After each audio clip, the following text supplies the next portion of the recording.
You're gonna leave us hanging? What are you doing? You can't just say it and not talk about it. You just start fading your volume. Hold up for a second. Hold up for a second. And we're back for another one. This time we got Bradley here as well. Say hi, Bradley. Hello, everybody. This is going to be first time we're doing. This is our first three-way. We'll see how our first three-way goes. I have high hopes. We have good chemistry, so I think. I think so too. We started vibing it up before we started hitting record button. Today's episode is all about offers. So I'm super excited about this one. I think there's a lot of talk on, especially DTC Twitter, I guess, like creative and ads and, rewind to before this whole go broad thing. It's like go broad, don't go broad, cost cap, highest volume, all that. Take some time to talk about offers. I'm super excited about this one. In the meantime, how you boys doing? Doing good, man. Good. It's 99 degrees where me and Bradley live. So yeah. I have been a hermit in my cave until it gets better this weekend. Yeah, that's cool. Fahrenheit for all you weirdos in Europe and Aussie. Sure. It's Fahrenheit. The one temperature metric that only we use. The rest of the world, get with the program, rest of the world. Oh my God.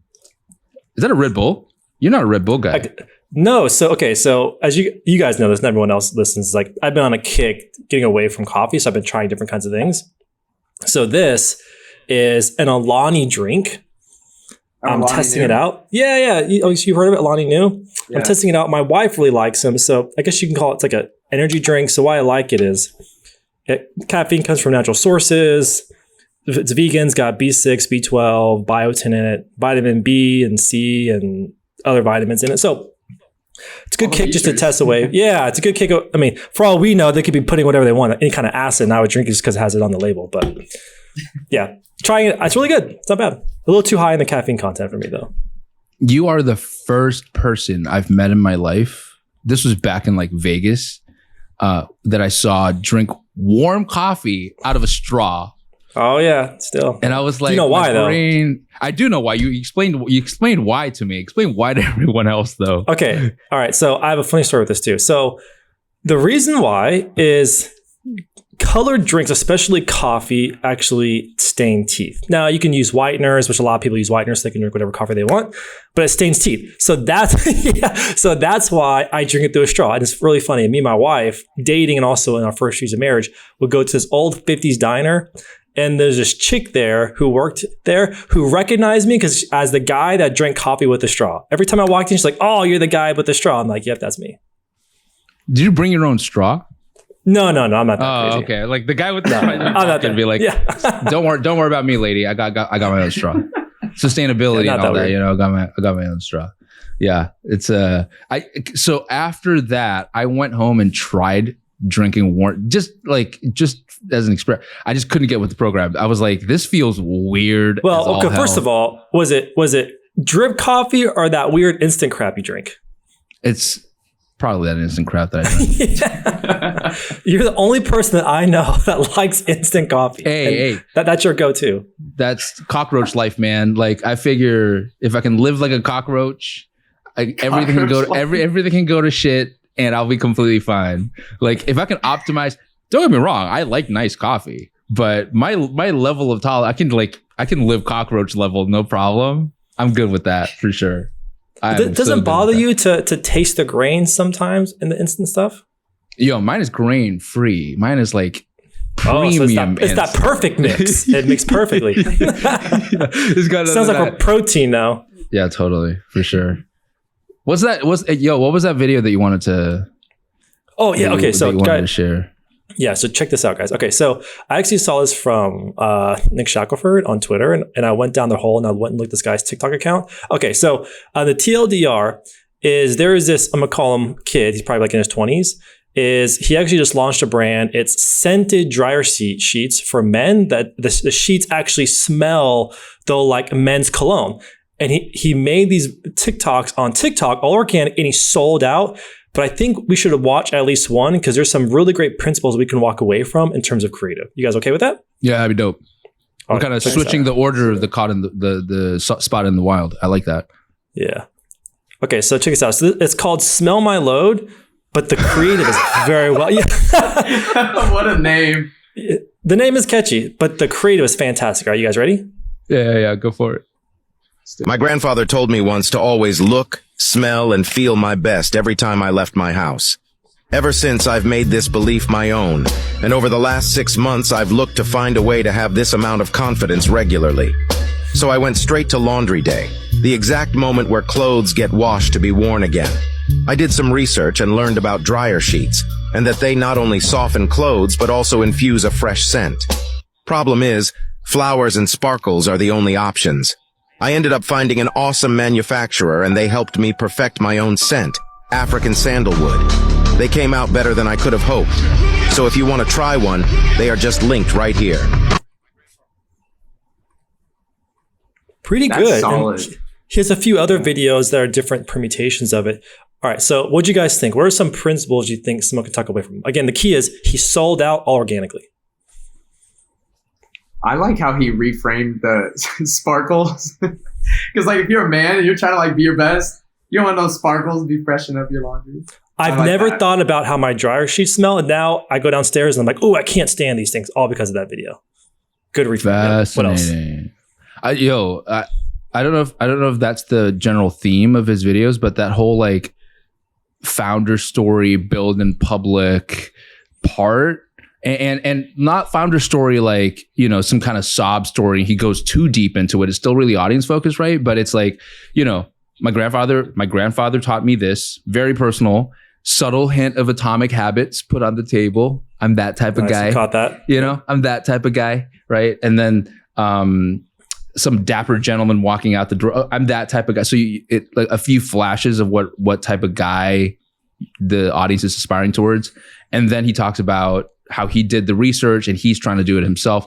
And I'm seeing that being used across several as a theme, right? To kind of share your story. I like it so much because it makes no pretenses that he is, it's not some kind of polished brand. Everything is perfect. It just says like, hey, I'm a real person. I did the research. I went to a manufacturer and found something, and no sell. If you want to know what it's about, the link is just in this post. So good. Yep. Very well done. One thing I like too is subtle, but I don't know if you noticed the music change too. I think that was very intentional. The music change really set the mood in a different pace of mood. Right when he explained what the problem was, that's when you noticed that it was a different pace of mood. So now it helped you like progress along emotionally, which I thought was really cool. The other thing too is this gets pretty nerdy. So Bradley, you're gonna like this. Is that one video takes someone all through 5 different stages of awareness, from completely unaware to educating to problem aware to product aware to then fully aware, all in one video. So that is, I mean, he sold out organically, but that's a perfect example of a highly scalable ad that can take people through all through 5 stages in one video. And that's super subtle, like byproduct, right? Which is like the fact that now you hate all of your dryer sheets. It worked. And because like me, I was so completely unaware. Now I'm like, you're right. Everything my wife picks out and it smells like sparkles and flowers. Which is why I go there's another video, we can watch it, where he actually has a permutation of that, where he actually says that's why you use your cologne, because your dryer sheets smell like this. It's actually very well done. Yeah, I like how because I've never seen that before. At the end of that video, I was like, dang, that's a really good idea. Like he kind of took you from, unaware maybe, and then all the way to like, crap, this is the option that I need. And he wasn't even trying to sell you either. So it was like just kind of like hinting at the value, and it was you going to it, not like him trying to like hard sell you. So super. And that's not the only one. He has a couple of videos on his page that have like 1 or 2 million as well. And they all have some of the same scenes, same shots.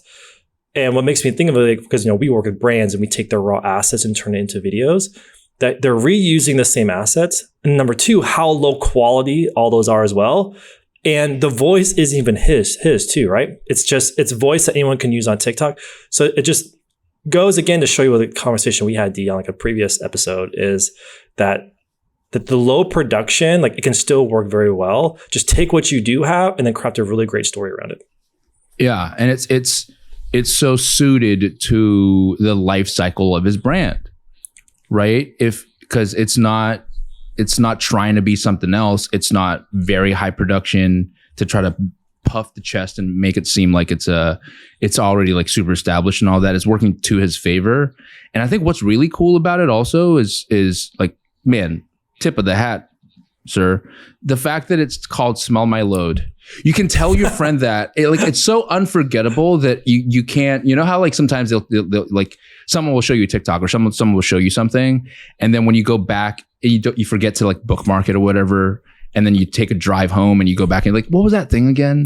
But SmellMyLoad, come on, you're not going to forget SmellMyLoad. No, it's a good name. Very good. Right? Name. It's a good name. It describes what it does. It's nice and catchy too. Like, man, good job, dude. That dude, good call out. Whoever you are, good job. Well done. Nice one. Yeah, that was sick. And he like, it was funny, like some of the clips are like him walking like up the stairs, like up to his balcony. It's like, what? But like he was just able to produce the story behind it all. Yeah. Yeah. And it's all the shots typical if you were to go to some 20-something-year-old's TikTok or Instagram. It's all shots that everyone probably have on their either camera roll or actually on their feed. Like him squatting, like, right? Nothing special about it, but just adds to the story. Like, I'm just like you. I have the same lifestyle. I do the same day-to-day stuff like you. Yeah, that's a good find for sure. Yeah, do me a favor. Send me the link to that later in Slack. I want to make sure we call them out in the show notes. Yeah. Totally. All right, let's get to the meaty stuff. Let's get to offers. I like it. All right. Do me a favor. Pave the way for us, Ray. Actually, pave the way for us, Ray. Why are we having Bradley on the show? Why are we talking about offers? Maybe set the scene for us, and then Bradley can take it from there.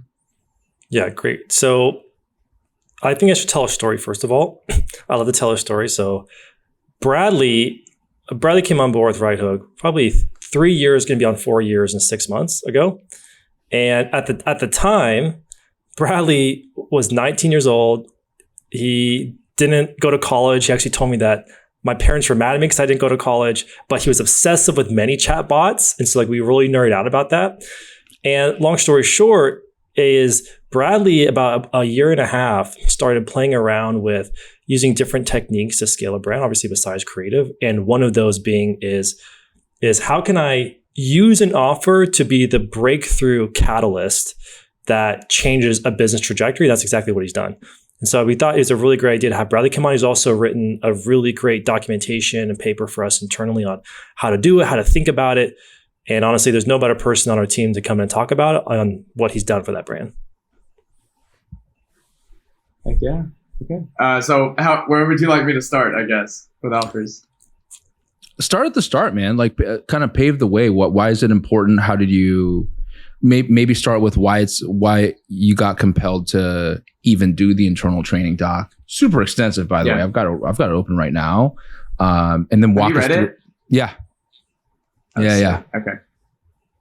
And then walk us through what? And then just go from there. Go from there. Like, dude, this is not a job interview. Just like calm down. You're good.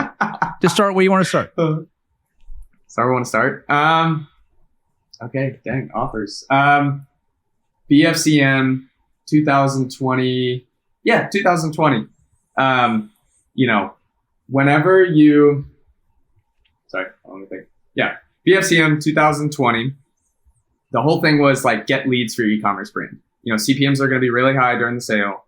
Let's get a bunch of leads, create a landing page, fill them up with email leads. And then once the sale comes, it's free marketing. You can send it out to your email list and then, have a nice BFCM. The problem is that didn't always work. And it's like wasted ad spend. Sometimes clients were like, oh, like these, it didn't always translate into what we thought it was going to. And so kind of the idea of like, it started was not buying the leads, but buy someone who's going to sort of do a pre-commitment, almost like a buyer. So not buying leads, buying buyers. Bradley, real quick on that. So I think it's important. Why why didn't it work out when you would buy those leads? And so this goes back to our product launch formula that we've worked on over the years. Is there's a stage where we're doing list building. So why doesn't that always work when you're just going after leads? Well, you get what you pay for. You know, if you're going after an email, you're going to get an email, and you might get it really cheap too, but you're getting an email. And also if you use the like Facebook lead form, and I know that works for like lead gen businesses, but for like e-commerce, if you're just using the like Facebook lead gen, that's the email that they probably started their Facebook or Instagram account with in like 2016, 17. Maybe it's a spam email, and they're just like, cool, maybe I'll think about this offer when it comes time. But you get what you pay for. And it's like, you know, if you're optimizing for view content on Facebook, optimizing for traffic, you'll get traffic. So I say that's probably why it's not working, is you're just having such a low commitment up front. They're not voting with their credit cards. They're voting with a few buttons. Yeah, here's my email. Maybe it's my spam. And then maybe if I'm interested on the day of the sale or whatever product launch you have, then maybe I'll look at it. But it was just always so low quality. And it still costs quite a bit. I mean, like leads were still $3, $4, $5 per email, which is not fun. Yeah. My mentor used to, this was years, maybe 10 years ago. Like the saying was always, listen, kid, you pay peanuts, expect to get monkeys. Like something like that always stuck with me. I'm like, yeah man, sounds like that's the thing for sure. Like rainbowgirl@hotmail.com. Like, you know, the email that she never checked. Yeah, for sure. So the idea, as you're saying, Bradley, is they weren't great at qualifying people or pre-qualifying people actually into buyers, they were saying. Yeah, I mean, like, and especially the worst thing is like, if you're not even pre-qualifying people, like if you're like, hey, we're giving away an iPad. I mean, everyone, I'm sure, I mean, there could be a couple haters out there, but like everyone wants an iPad. And so it's like, it has no association to your brand. If you're giving away like maybe an off-brand product that just has like high perceived value and actual value to it, like you're going to get a bunch of weirdos in your funnel. And that might actually affect your like evergreen ads up until that point. If you're just giving away stuff that's like maybe off-brand, or even if the offer is not that compelling and they are like pre-vetted in some way, like even if the offer, if the offer is not really that compelling, like let's say it's 10% off, they may sign up, but it's like, it may only be like 10% off. They still may not even be that motivated. So you really want someone in your funnel and your email list that is, you want all the qualifications of a buyer, but just not a buyer, or at least so we thought, but no, yeah, you want buyers in your funnel because they've said, hey, I'll give you money for some sort of value, and maybe in the future I'll give you more if I like it. So that's really what we're after. So now that we understand why, so what happened with this particular brand that we're all familiar with? What made you decide that we need to change up the strategy, and like how'd you ride to that point? Oh, the one brand I scaled up pretty big? Yeah, so I think we were doing like, I mean, it was good growth. It was 20, 40% month over month, which is, I think everyone would be super stoked with that. But it was just kind of like the nagging question of like, how do we go way further? Like there are other brands in this brand's industry that have scaled way faster, have way bigger brands. And like, it just bugged me that there was a discrepancy between the two when we're trying to scale them up to that point. And we're not there yet. So like, what's the issue? And it really kind of came down to our customer acquisition, because we're trying to make all of our money on retention and not necessarily profit on the front end. And so it was like, dang, like, let's just put ourselves out there and do something that other brands, not necessarily that they can't do, but that they maybe won't do. And so we threw out an offer, and day one, it stuck. I've got a really funny story about that, by the way, but hold up for a second. Okay, do so you want me to go into it? Yo, you're gonna leave us hanging? What are you doing? You can't just say it and not talk about it. I got a really, I got a really funny story but and then you just start fading your volume. Hold up for a second. What are you doing to me, man? All right. So, well, I didn't know if it was like on the same topic, but basically, so we created this offer. And we had all the ads created. It was locked and loaded in the account. Client approved it. We're all good to go. And I told my media buyer, I was like, look, launch the ads, keep an eye on them all day. If they're good, scale it. If they're not, let me know in 3-ish days after it's gone through its testing phase. I'm working on some other brand, and about 5 hours later, she's like, so I just added $2,000 a day to the campaign budget. And I was like, whoa. Like, what? This is very atypical for this brand. I'm like, what have you done? Did you have was it fat finger syndrome? Like you added an extra 0 or 2? And I was like, what's going on? And she sent me a picture of the customer acquisition, and it just was exploding. This was actually on TikTok ads, not even Facebook, not even Meta.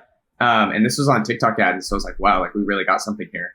And we tripled their daily revenue day one from the peak days that they had was around 10K, maybe, 15K was kind of scraping it. Day one was 32 grand. And we were like, whoa. And this was dominantly customer acquisition too. This was not just repeat, it's a sale. It's no, this is acquiring like crazy.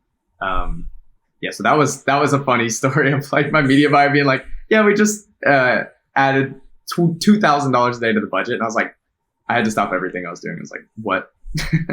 But it works. That's so with that offer, Bradley, because you've documented this, what went into you deciding that this was the right kind of offer? Like either the product COGS, the margins, or even how it was packaged together. What went into that decision making? Yeah, so really you're just trying to find something that the customer is going to find way more valuable. Like what's most valuable to them. And even though it's going to be a margin hit to the brand and maybe even lower or actually increase some of your targets, it's what's going to give the most amount of value to the customer. And we just went straight to the easy peasy bestsellers. What are people already naturally flocking to? And we said, okay, people are flocking to this and it's making up 90+% of the sales. So let's just give them some sort of a BOGO offer. Was it close? Was there one product that was towering over all the others? Or there's a set of 5 bestsellers? Okay. No, it was so it's pretty one obvious. Flagship product. Yeah, okay. Very obvious. One flagship product in just a bunch of different colors. Was there a lot of other SKUs at that time? Do you remember? There was some, but nothing that compared to the main product. It was just it was like a skyscraper.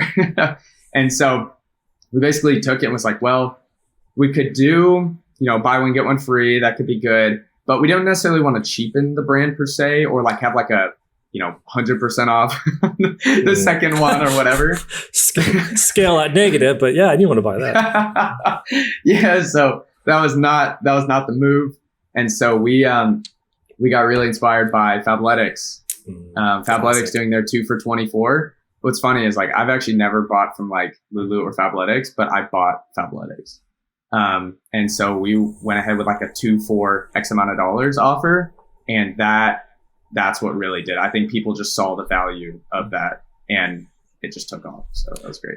How did you kind of frame it? I've seen the ad. I don't want to give too much away. How did you frame it? Because it wasn't just 2 for this. You added something that showed what the value was. Do you remember what that was? Could you? Yeah, so I'll also give it away. So remember, it was 2 for this price. But I remember in your ad, you would say, usually it's this for 1. Yeah. That was, I think people, once they saw those numbers of the price was closer to $50, but the original price was closer to 40. They're it almost in their mind is oh my gosh, it's $10 extra for this whole other set. And that's what people were buying too. It was most frequently bought together was 1 or 2 or 3 of these products. So we're we'll just make 2, and they see the offer and they're done deal. This is great. With that product, how much did it lower the actual margins to do that second one for that price?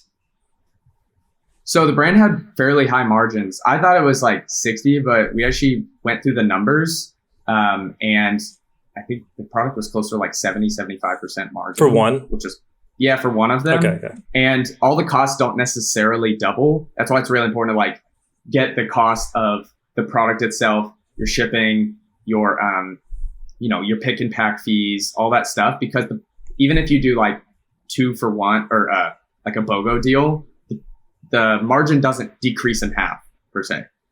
So that's really good to know. So it went from 70-something% to about 55% margin. That's doable. And on a really compelling acquisition offer. there's a lot of room for a nice CAC in there. And so it's like, and it stuck with the audience. So we're like, wow, let's just push this.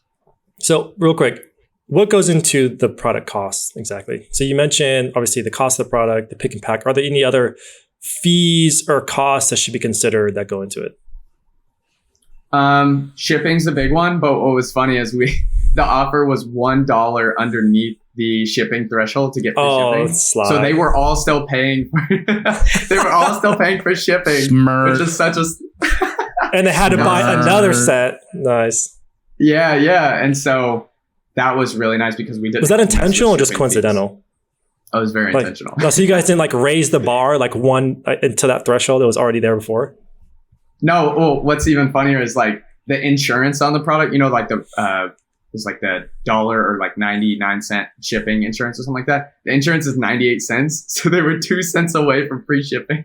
Oh God. So that was probably very compelling for them to get the full offer. 2 cents away from free shipping. I was like, I better get something else, and get free shipping. So that being said, like I'm that kind of shopper, right? So what I mean is if I see something that makes a lot of, and by the way, this ain't logical. I ain't logical when I'm doing shopping most of the time for stuff like that, right? It's like, it's a good deal. I feel like it's a steal. Mm-hmm. Why not get more of the steal? Especially when it's not like keep it coming, right? And if it's 2 cents off, I'm gonna get more. Like it's such a non-issue in my head to start pulling out the calculator and be like, man, but if it's $50 here and if it's like I'm just gonna add, and then go. Let's go. Right. So even from an instinctive standpoint, I'm there with it. Yeah. Yeah, 100%. Like they're not, you're on social media to chill out. Maybe you got done with work for the day. You see this ad, you're really compelled. You ain't doing math. You're not like, let me whip out this calculator. It's like, we just buy it and then justify it later. But so I'm curious, how did the AOV change? Because I would expect, hearing this, okay, because what was the price of the two? It was let's say like $50? Yeah, it's right around 50. Okay. So I would expect that the AOV would be like $50 in the store. But was it higher? Was it lower? What was the actual AOV? Like, how did it change the AOV? AOV, I think, was like 63. And then with so it's higher than the deal. Yeah, so it was a little bit higher than the deal, but we've actually seen AOV increase over time, even with the deal still running. And so I think people kind of saw the I'm only a little bit away from free shipping. I might as well do that. But we actually didn't see any negative long-term impacts for it being a lower price, which was crazy to me, but it worked out super well. Yeah. But Ray, before you go ahead, I think this might be perfect timing. Just so that because we're nerding out a fair bit about the what goes into COGS and how you have to consider this. Bradley, can you do me a favor, please? Let me clear my throat first and foremost. Sounds like the Grinch. Yeah. I was like, what the heck is happening? So thank you for that favor. And then after that, can you share the before and after, please?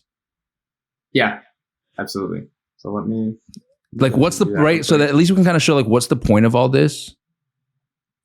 Yeah, let me share my screen. Okay, here we go. All right, can you guys see this right here? Yeah. Yes. No. Yeah. Okay. Yeah. I mean, we're on steady incline growth. It just wasn't as satisfying because a client wants to keep growing, and it would just be kind of weird to stay at a smooth, mellow growth. And so thank God we hit it first try on the offer. But I mean, as you can see, their acquisition took off. They went from right around 200 to close to $600,000 month one, that they released the offer. And that actually maintained. October was a little bit of a lower month. I think we tried testing turning it off. So it can also show you acquisition when you remove some of the offer. But look at that though. It was still higher than your previous peak. Yeah. Like there's still even that increase of you just have so much more distribution happening that and the product's really good too. That's a huge thing with an offer is like if your product sucks, you're maybe going to get that one-time buyer. And then after that, there's not going to be word of mouth. You may get them to convert on the emails, but if you've got a great product, like it's literally just increased, it's accelerated distribution is what you're doing. So yeah, even when the offer was kind of off and like partially on, there was still a growth there several months later. And then during the holiday season, it became very popular. This product became very popular with a certain demographic. And they were posting about it all on TikTok because no other brand was getting as much distribution on this product as we were. So real quick, other brands were selling it, but no one was getting the volume and eyeball as they were, is what you're saying. Yeah, I mean, people were doing like, the 15% off, the occasional like flash sale. But this was just like hey, full time, if you want this offer, come into our ecosystem. And consumers loved it. And they actually went on like TikTok and blew it up, which is really cool. And then that kind of led into the next year. You want me to show the next one? Yeah, because I want to see what it looks like. So first year, 5 million. Okay, cool. Next year. So this is still from January 1st of 2022. So this is including the previous picture, but then you can see just the continuous growth of them getting so much more distribution, starting to get some more like wholesale deals happening as well. And yeah, I mean, it's doing still, great. I've rarely seen an up and to the right chart like that, even in a half year period as that shows.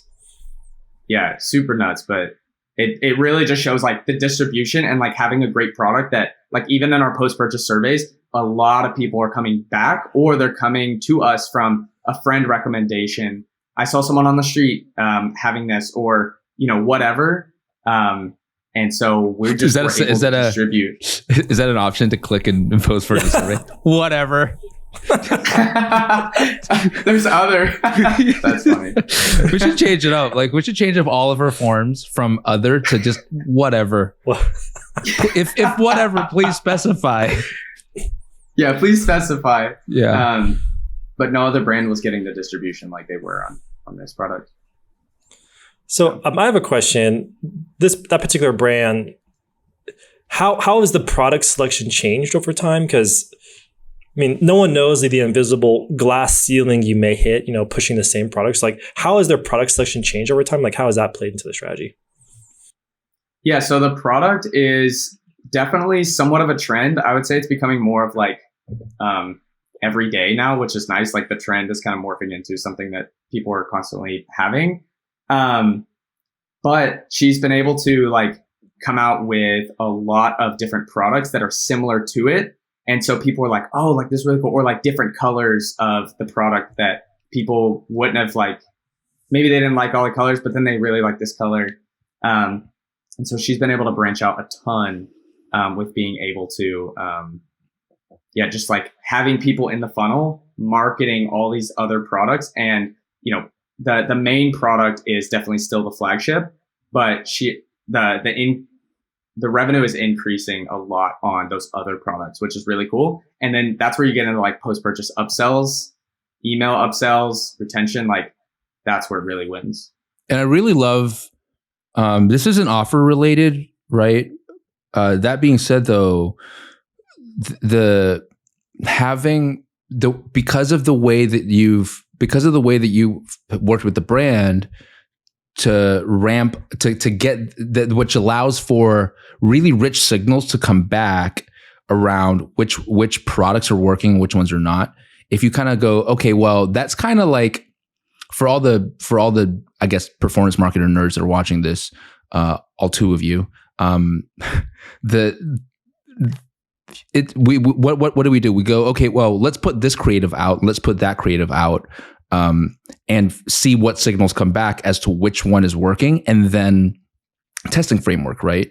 So in this case, what's happening here is from a product development standpoint and from a line extension standpoint, you're getting the rich signals back because, okay, well, if this type of product is really getting what we want to see out of it, then that informs us as to what comes next. But because we have an engaged kind of ecosystem, and like you were saying, right, people are telling their friends and all that. It's not that you're not guessing anymore, which is so helpful. Like, how many brand founders have we spoken to where they've got so many SKUs, they try to come out the gate with like a ton of SKUs already, and then they're trying to strong arm other SKUs that they come up with in their mind, but really there's not much purchase data coming back that says like, I'm making an informed decision here. That's where we're moving into that line of expanding into these SKUs as well.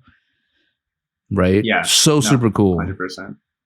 Did this brand have that same problem that Dee mentioned, Bradley, where there are too many SKUs, and I'm guessing they had to really pivot over time, right? Because to maintain that volume, you must have really changed your inventory purchasing patterns. Like, I'm sure that's a whole different level. Yeah, a lot of growth pains there, which is, unfortunate to see at some points. Like, if they're black underneath their eyes because they haven't gotten any sleep because they're just fulfilling all these orders. But they were wanting to grow, and now they're at a way better spot with like their systems, their operations, warehousing, order quantities, all that stuff. One thing I want to add to it, just because we've had the luxury to be working with this brand for probably 3 years, maybe more than 3 years, is I'd also say one thing that really changed, especially watching you as you worked on that brand, is they actually hired a CFO that actually understood the e-commerce game. Because I'll never forget, like the first month he came in, he looked at their books, looked at their product COGS, and came back to you and said, guess what?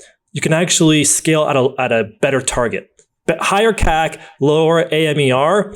And like that was massive, right? Because like a 0.15x MER that they give you to scale makes a massive difference. And I think just getting their books in order, because now they're able to forecast cash flow planning. I think there's bought a new warehouse or something like that. So doing that in through those growing pains has been a massive breakthrough and unlock. Yeah, I mean, it's an exponential growth cycle of you can now increase your CAC, which gets more new customers, which increases your email list, which increases your retention, which increases how much you can spend on that new customer, and the cycle repeats. It's beautiful. And it's so awesome. I know I've met a lot of brand founders, and I mean, not even completely rookie brand founders, right? They could be doing like $1 million a month and not really know their numbers. They would be like, I don't know these. My accountant handles all that stuff, or like my bookkeeper does. And the conversations are always so difficult because they can't, Brad, like what you were saying, they can't confidently say, we can increase our CAC to this dollar amount. It's almost like I don't want to increase the CAC, but there can't be any kind of sensible conversation around it because the numbers are just so behind fog. But once it's, once the numbers are really, really clear, you can start to extrapolate from those numbers. I don't know, maybe do some math, and figure out, well, if we're starting to see trends and patterns here emerge where returning customer rate is actually healthy enough for us to be able to withstand this type of CAC, right? And then you can start piling cohort analysis, or even just a really simple first purchase, second purchase standpoint, and go, well, how well is everything else doing? And have a sensible conversation around CAC, as opposed to the conversation around CAC being as low as possible. Thank you very much. All right, off you go. Yeah, because you're losing out on profit, right? Like if your CAC is, I don't know, $10 and you're like profiting a bunch, you can only do that so many times before you tap out that audience or that cost limit.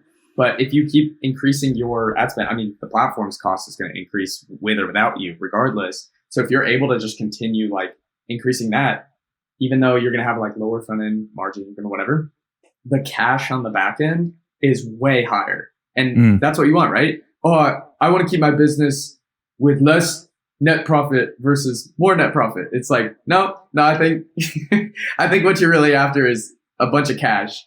And so it's just like about communicating that. Well, the part about net profit too is you could have more net profit with more volume, right? Or you can try to get better margins with less, but that also has its own cons as well. And one thing I want to say on the CAC piece, especially when it comes to targets, is for sure warning sign someone hasn't done the math with what UD said, is if their CAC or their target comes back as an even number. If it's like, what's the target? 3x. That means you didn't do the math. Like rarely does it come back as a perfect even number or like a 3.5. Like that's pretty rare. So we expect like a 1.97, a 2.81, like specifics really matter. And the other part on, which I hope anyone listening to this picked up on what Bradley was saying, is that a lot of founders, when they hear this, they're like, oh, like I'm just going to give all my margin away and I'm not going to make any money. No. Using that repeatable cycle Bradley mentioned, you're going to make a crap ton of money because you have one product that is the flagship, because they're making money on the first sale even still. But then it feeds into itself, because I know this brand, we've done a cohort analysis on it. Watching them from last year to this year, the repeat buyer, the cohort has been increasing to where now that cohort is forecasted to where $300K a month is coming from returning. And it's excessively getting deeper and deeper. And so all I have to say is that all came from the back of that. They have a really great product. They sell it. But now the repeat buyers is now like a fat cash buffer that if like whatever happens, you can turn all your ads off, and that repeatable metric you can rely on, 300 to 400K a month can be coming from repeat. And like that is statistically relevant. Yeah, just don't turn your ads off. But yeah, exactly. Don't do that. You definitely can, but just don't. Just maybe think twice before you turn your ads off, or at least talk to your sponsor. Say, listen, I really want to turn my ads off right now, and your sponsor will come to your help. Right? 12 steps. It's all about the 12 steps. Okay, so guys, we're almost at the top of the hour.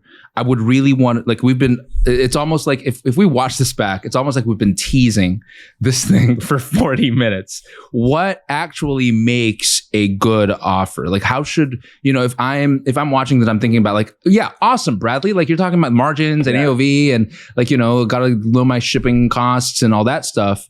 What do I got to do with the offer part to get from like, where I am now to where I want to get to, or what you show on the screen before? Yeah. So to me, offer equals value, like what you're giving out. And so you really have to put the customer first in this offer, because if you do something that's like if you have the mentality of like, oh, I'll get them on this one, it's like you've lost. But if you're like, hey, I'm really going to put forth a lot of value here, and my margin is going to decrease, the CAC will probably still work at a break-even point. Like, you really have to put the customer first and be like, what are their objections to buying in the first place? How can we overwhelmingly overcome that? That's your offer. Like, what are they going to walk away feeling dumb that they said no to it? In a sense, like that's really like what makes a great offer. Yes, you got to have the margin in place. Make sure your numbers are good. Track all that. Make sure logistics works out. Good ads, good landing page, whatever. But with the offer is like, is the customer's motivation just increased? Yes or no? And the numbers will tell you that in the ad account. And so that's kind of like the big thing, is just go down to the customer level. So break it down for me. I'm thinking about I'm sitting down on my piece of paper, and this one Bradley guy that I saw on YouTube was saying, I gotta put my customer first. Right. And you mentioned, is the customer's motivation just like shooting up or not, or going down? How should I think through that? Like the increased motivation. Yeah. I call it like motivation rate. Oh, okay, cool. Yeah. Talk us through that. Yeah. Yeah. I mean, like, what are people like? First of all, flock to your best sellers. Like, what are people already going to naturally? What are they most motivated to be getting from your brand already? Start there. Because if you try to find this like atypical product that's never even launched, or that's like really low, like you're almost doing a product launch with an offer, multivariable, you don't know what worked and whatever. But like, go to what people are already motivated to get from you, or at least the most motivated, even if it's not working yet. And start from there from a product standpoint. And then just ask, like, go in like your reviews, like your 1, 2, 3-star reviews. What do people hate about it? What's their heavy objections to this product that most people are already naturally flocking to? And then say, I think I said earlier, but like, what kind of value, whether that's monetary, product bundle, what kind of value that you can give out would overwhelm that objection, that would just close down that argument of it's too high priced. Well, now it's 50% off. Oh, done deal. Okay, so I have a question, Bradley. Yeah. You said value. Does value always have to be a dollar amount off? No. It can be convenience. Like if there's a product that I know Amazon was doing this a lot, like the try before you buy. You're not necessarily, you're not necessarily giving out a dollar amount, although you can make an argument for that, but like you're really giving a big convenience like factor to it. And so that's like one example of like, it doesn't always have to be an offer. It's just, again, the brand owner really needs to know like their customer really well. I know that sounds kind of ambiguous, but if you just know what they like if I was a fitness person and I sold like pre-workouts, but like I was like an influencer too, I could sell like a workout program with every purchase, like things like that. Yeah, you can do if you have a course that's like, maybe a $200-$300 course. Hey, for every new, tank top, gym tank top that we sell, we'll give you this free $400 course for this. I mean, that's like an overwhelming offer, but it's like, yes, like I'm not gonna do anything else until I buy this because this offer may go away. So yeah, it doesn't always have to be monetary. It could be a digital product too. I like what you're saying. Anything else besides monetary and like convenient? It's because, okay, what I'm taking away from it so far is like think deeply about what your customers perceive as value.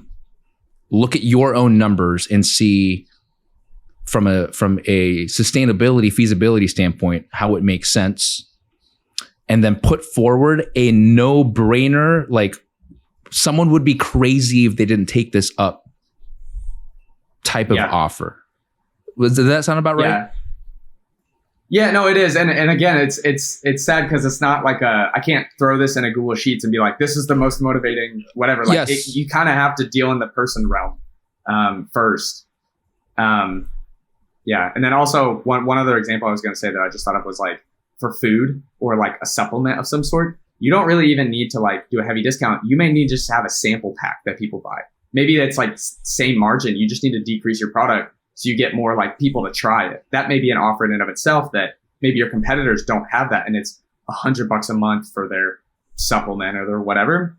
You may be able to do like a little $15 sample pack that includes quite a bit of resources that you can use. It's like, or like ingest as a supplement. And it's like, oh, like that's an offer in of itself, even though it's full margin.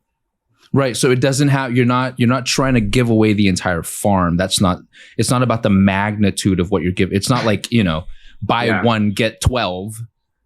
It could be like, they would think you're just like scamming them. Right. At that point, I'd be like, there has to be a catch here for sure. That's okay. That's super helpful. And I think, you giving away, you're not saying, just go think about it. Like just to be able to even say, look at your reviews, look at comments, and also look at, what do you think? Look at competitors' reviews as well. Mm-hmm. Does that look at competitors' reviews and offers, like who's winning in your space and what might they be doing from a customer acquisition standpoint that you may not be doing. And then another one is your own customers is just surveys, like even just straight up asking them you can do a post-purchase survey. My favorite's No Commerce. If you guys know that, KNO Commerce. And then another one is like, I've seen before, Instagram stories. Hey, we're thinking about doing a Black Friday Cyber Monday offer. Which one would you guys like best? Oh, this one. Boom. Immediate feedback from your own customer base, which is nice. Yeah, for sure. And I guess hot tip there would be if you're doing something like that, give them options. Don't go just blank slate. What would you like? What offer would you like from us? 100% off. Free, please. I'm pretty sure you get like 75% response rate of like, can we just do it for free? Come on. Yeah, do it for free. And I want equity in your company. That'll be my response. That's the offer, you give away equity. Yeah. Oh my gosh. Yeah, for sure. And I really like your point number 5. I think it would be such a shame if we didn't share it. Kaizen or kill. Yeah. Talk us through that one, please. Yeah. So let me actually get there.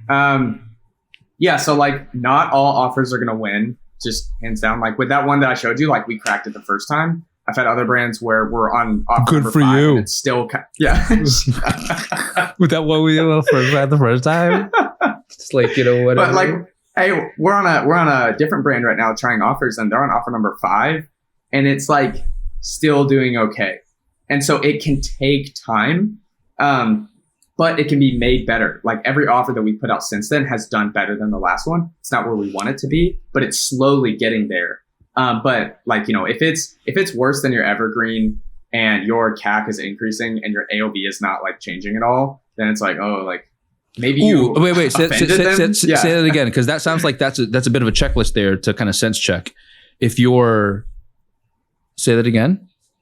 Yeah, so like if your CAC starts increasing, like your blended CAC starts increasing, and then your AOV is not like increasing or decreasing, because an increased CAC can be okay if your AOV is increasing a lot, but if it's just worse than your evergreen metrics, what you're trying to normally go for, your CPA, your click cost, all that stuff, like then maybe it's like, okay, you've done something wrong. Maybe you've offended them. Maybe it's too. And that's a good signal to kill.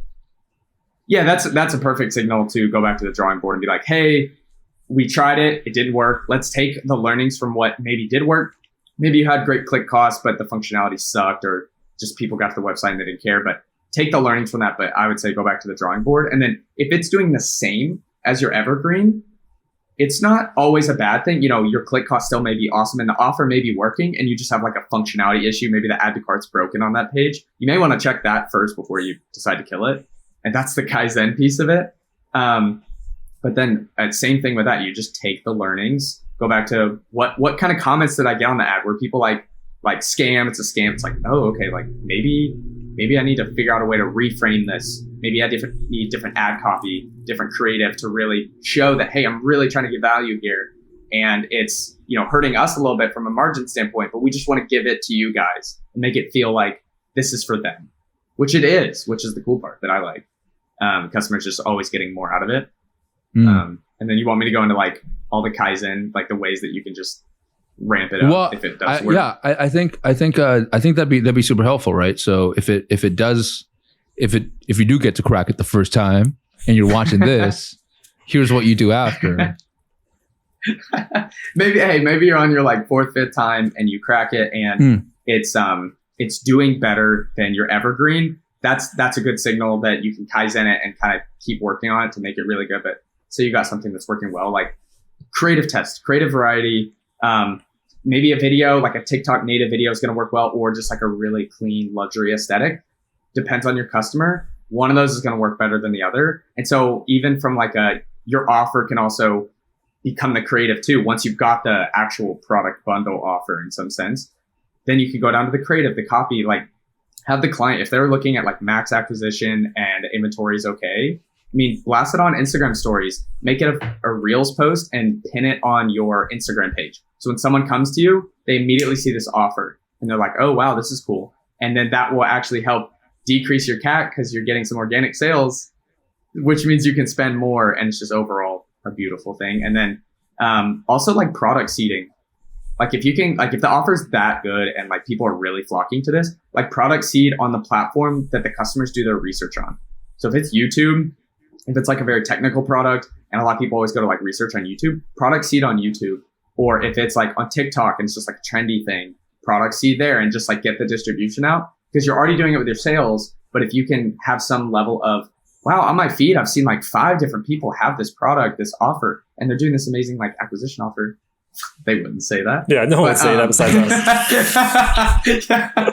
us. A consumer, wow, these pants, a great acquisition offer. That's when I know. That's when I know that aliens have stolen my wife's body. If like I'm sitting there watching the TV and she goes, "Oh my God, this is such a great acquisition offer, honey," I'm like, "Oh God, where did my wife go? What's happened?" Oh my goodness! If my wife turned around and said that to me, I'd be like, "You are so hot to me right now." Ray's got different kinks. Yeah, I do, man. Talk marketing, acquisition offers. I'm ready to go. I'm ready to go. Should we leave, D? Baby number 4, let's go. Oh my gosh. But yeah, like just do what you would normally do. Like, gosh, I'm still thinking about that. Like do what you would normally do. If you've got an ad that's working well or a product that's doing well, landing page, creative, copy. But on top of that, you have an offer that's just like really hits home to that customer's like thought process. And they're like, I love it. How can you make it better for them? How can you make it easier? Like a landing page, instead of maybe you fix the functionality to where instead of they have to like add all these things to cart, you could have a landing page where it's already there and they go straight to checkout. Immediate conversion rate increase. So just finding ways to like, you would normally do a product that's winning. How could you increase that conversion rate? Or even if your margin, like maybe now you've sent out so much product that you now have negotiation power with your manufacturer and you get better margin deal on your products. And that's huge now right there. And yeah, volume and too. So negotiation power or just more volume deals too? Yeah. And then you can go one of two routes with that. It's like, okay, now we can just increase our increase our CAC to quite high. Sorry, that's a great value add. Throw in buy 1 million products. I will throw in a bag of crack. Sure. How to get immediately banned by Zuckerberg. Oh my gosh. Yeah, you can increase that, or you can start throwing in more products. And by increase your CAC, you mean your CAC threshold, right? Not like you're trying to get higher CAC. Yeah, no, like okay. Just check. If your cost can be low, that's great. Yeah, if your cost can be low, that's great. But yeah, if you're able to just continue that cycle, like I talked about earlier, of like the cost to acquire a customer, if you can be profitably or break even, continuing to spend more to acquire that customer, that grows the list, grows LTV. You can spend more, and the cycle repeats. One thing I think is worth mentioning that is a big pet peeve of mine is as you scale, like let's take the brand we're talking about, for example, is you have so much more leverage. So even if you change nothing about your product, you can negotiate cheaper shipping rates that can give you extra margin, incremental higher CAC threshold. You can increase even payment processing, get a better deals there as well. Like you have so much leverage that no one thinks about. They think that all their costs are fixed. They're not fixed. The bigger you grow, someone else will do it for you cheaper. And that gives you leverage that can just help give you a bigger threshold that Bradley's talking about. Yeah. I mean, hence the term economies of scale, guys. That's why we're trying to get to scale so that we can have some economy, some good stuff that comes out of that scale. Negotiating power, volume, all that type of stuff, richer signals that then informs you as to what SKUs to start expanding into if you so wish to do that. It's a beneficial place to get to. It's just being able to cross that threshold of getting there and I think it's such a big part of it is letting go of previous notions. It worked for me when I was here. So I want to hold on to the same practices when I'm there. But when you're there, it's a whole other different type of thing altogether. What I do love about this, all the stuff that we've spoken about so far, though, is one, personally, it aligns very well with our company value. Like value number one is focused on like the client success. Everything else will follow, right? You translate that over to any brand if they focus, and it's not like I made that up myself. I stole that from Bezos. Right? Like stole that from Atlassian. Like that customer obsession of if I just cram value down, and I think Hormozy does a really good job of this as well, like positioning in such a way that it's like, if I cram so much value down your throat, you can't help but love me. But it really also communicates that I'm here not to make a quick buck. I'm here for the long haul. I want you to join that too. Just really subtly. It's not, you can't say that explicitly. That's when people get like dubious. They're like, why are you telling me this? Like, I don't quite trust you anymore. It's like the dentist that tries to convince you that he's a real dentist. It's like, wait, if that's the first thing you're saying out of your mouth, I don't trust you anymore. But if it comes in subtle, that's when it seeps in Inception style, I guess, which I so love. There are, I know you've got offers. I'd love to see the offers that, examples that you have, but just in case you don't, we talked about what happens if you do crack it, what you should do. What could be some of the common roadblocks that could frustrate people that are still trying to crack it though? If you can just list those off, right? I know like if it's low margin, it's super hard, for example. Yeah. So low margin's a tricky one. High AOV is a tricky one, especially if you like how high have to make all your money. $200, $300, $500. I mean, probably plus like anything but that. It's like your LTV is like really hard. So they may be like, well, this offer thing sounds great, but I sell $400 products and I have little to no repeat customers. That's okay. How can you frame the offer in such a way that still gives out a bunch of value and you make your money on the front end? You know, if that's just your business model, then you have to do it that way. You can't try to like, I must, you know, increase my retention if that's just not at all what you're after. But I would say with high AOV, that's the way to go. And even like throwing in freebies and stuff, like how can you like stack on a bunch of freebies in there that are maybe low cost to add those like low cost items with your high AOV? That may be way more convincing than just the high AOV product by itself. And then ultimately with LTV, like I think those are the two pitfalls of an offer. Of you can't do them maybe because you don't have the LTV or you just make all your money on the front end. And it's like, there's obviously more, but like with LTV, if you have bad LTV, you know, it might be worth taking a look a little bit more into retention, email, SMS, trying to get that. But ultimately that's still not working as maybe broad as this is, like going back to the product. Like, did someone buy it and not like it? And they're not going to recommend it to their friends and they're not going to whatever. Like that may be, you might need to go back to the drawing board. But then if you're just struggling with the offer, like let's say you got a good product, good margin, good LTV, and you're just struggling with the offer, like it's just going to go down to customer research and just finding out what, like, that's all it is, increasing their motivation rate with value. That's what you're doing. And so you kind of just have to find that equation and survey your customers, search their reviews and everything. And just like, I know, gosh, it's like try again kind of mentality, but take those learnings. Which is Kaizen 101, like, you know, continuous improvement. Yeah, that's it. which try and try again, but don't try without learning from your previous try when you go again. It's really assess what's going on here. So it's not like I get it, right? It's not you can't build a semantic tree out of this step A, step B, step C, step D, because that if you build steps like that, it assumes that all brands are exactly alike, which they're not. Right. And so, all the customers are different too. Yes. Yeah. Yes. Absolutely. Guys, this is super helpful. Let's look at some offers that you guys like, and then we can use that to close this out. Okay. I'll start with a quick story. Yeah, I'll start with a quick story.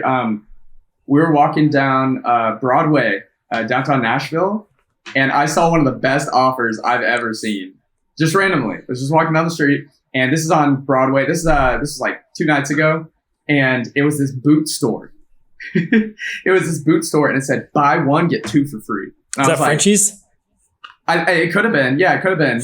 I didn't see the name of it, but I was just like, dang, like, it's like you're there with all your friends. You know, you're on Broadway out partying for a bachelor party, whatever. And you walk in there and it's like one person, maybe you split the cost for that one pair of boots. Everyone gets boots. I thought that was really cool. And then another one is the one that got me was Fabletics 2 for $24. They're for one pair of shorts. It is $68 or like 50, 60 something dollars. And they're giving away basically at cost or even maybe a little bit below cost. I've never bought from like Lulu, Fabletics, any of those brands. I went to, luckily we have a Fabletics store here. But I bought those things, or I went home and bought it on my computer. But, I bought those and I'd never done that. I've never fallen for like an offer from like a brand that was just, I'd never really even seen before or heard about. So that was really fascinating. That was my favorite one. And that's where I take a lot of inspiration from. Yeah. So there's a company called Shutterfly. If you've never heard of it, you can put anything you want on anything. So my wife, gosh, they have her pegged. They need to give her steak. So Shutterfly has these books you can make, and she makes them for her sisters, aunts, whatever. And like they're like almost like what she used to do with like photo albums, but she makes it like into a book and gives it to people. She's probably made 40 over the last like 8 years, but they have her pegged so well. They send her these postcards every couple months, and it's $20 to make a book. And they send her a postcard and she sends it to me and she goes, look, this is such a great deal. But multiply that times the 40 books she's made over 8 years. And it's insane. Her LTV is on whatever that number is. You guys can do the calculation. Yeah. But it's crazy. But it's all a postcard. So I actually put a tweet out last week that I actually think that there's a massive D2C play using print mail, especially in the post-pilot, which also helps with that kind of stuff. But especially with people that already love your product, how cheap it is to send that postcard, it's cents, actual cents. You can send them an email, which only 30 or 40% are going to see it, or you can send them a postcard they're physically going to touch and have to make a decision before they put it in the trash. And I think it's just a way better play for your money. And so that's my offer that I personally see in my bank account very often. Yeah. That's so cool, right? Or rather, that's the cool thing. Another cool thing that you can start to do once you have data and once you have you hit a certain amount of scale, just to be able to look at your buyer list and do like it's some RFM modeling, right? Recency, frequency, monetary value, and then do different stuff with different buyers of yours. So the ones that come back a lot, you can send them, you can now tailor one offer just for them and let them know that they sit in a certain pocket, and then another one for others. So, we talk about offers as if it's only one on the front end, but that doesn't necessarily that isn't the only way it has to go. My favorite type of offers, because Brad, I can't help it, Bradley, I'm a bit like you. Like, I look at an offer and I think, like I'll think work, right? Like work brain kind of comes up. My favorite ones are always digital product. So because I know on their side, and I'm like, well played, brand, well played. Because it's a publishing model. They do it once and then they can just keep it going for a really long time. There are no cogs per digital product per se. So like I recently just bought an iPad, for example, and I needed a cover for the front. So their offer was, okay, well, if you purchase our bundle, you get our digital planner, like our 4 different types of digital planners for free. I needed the bundle anyway, so I bought it. Like, it wasn't the offer that really got me. And I was like, I'm really curious as to what these like 4 digital planners are. And they're the same planner, just in different colors. And like different, like, emojis in the background. And I'm going, yeah, man, like, it's not it doesn't have to be a big ordeal. It doesn't have to be a discount, right? It doesn't have to, it's not something that for sure turns you into a discount brand. It's just about providing the value forward. So yeah. This was, guys. Yeah. Super cool discussion. Okay. I think we're at time. There was so much crammed in here. I really, do you think we can do like a front facing version of that internal training doc? Because I would love for people to try to replicate it up front. Yeah. I think I would love for people to get that. Like, this will be our offer. I think for our newsletter subscribers, I think they absolutely deserve to have a little bit of a breakdown. So, once you're done with that internal doc, right? You cool if I take that, kind of clean it up for front facing, and then share it with our newsletter people? Absolutely. Yeah, there's a free Google sheet in there as well for some of the numbers aspect of it. So extra value, guys. Oh yeah. Yeah, nice. Irresistible free Google. now. There's a free Google sheet. Normally $9.97, but now completely blank, but it's free. Yeah. And if you download one Google Sheet, you get 12 more Google Sheets. The exact same one. Found. And if you upgrade to our $1 upsell, you can duplicate it as many times as you want. Watch the YouTube analytics for this portion, just like tank. Just like they're talking nonsense. They're like, I'm out of here. I'm going to watch the next video. On that note, guys, thank you so much for watching this video. Bradley, Ray, thanks for like a super awesome time. I hope you guys enjoyed it. I will see you guys next time. I don't even know what the next 3-way is going to be like, and maybe next time we'll try our first 4-way. 4-way? See how that goes. All right. See you next time.